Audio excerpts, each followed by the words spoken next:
How would Britain fare at its peak in 1444? This was actually a very interesting scenario, mostly because of the mistakes I made and the way I set this time-lapse up. I figured it would be interesting to go over what happened while the time-lapse runs. If you like these kinds of voiceovers, let me know in the comments below. This is my second attempt at this time-lapse. The first time, I didn't increase Great Britain's governing capacity at all. They ended up not really expanding, and no one could touch them, so it was a relatively boring time-lapse to watch. To fix that, I gave Great Britain a ton of extra governing capacity, so it wouldn't hold them back from expanding. But for some reason, maybe a disaster, in the 1460s there were huge rebellions all across the country, and other countries started popping out, like it was the 1960s. And that would have made for a pretty interesting time-lapse if it weren't for Bafrica.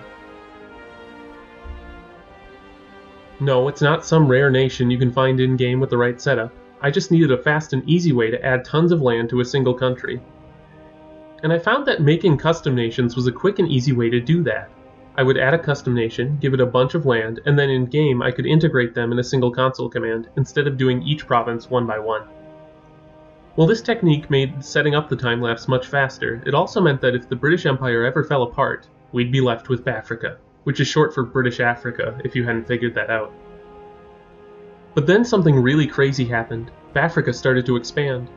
With the max tech advantage it gained from its parent country, Bafrica was in a prime position to grow, and by the 1580s they had basically eradicated the Ottomans. At this point I had decided I needed to reshoot the whole time-lapse, but I really wanted to see how far Bafrica could go.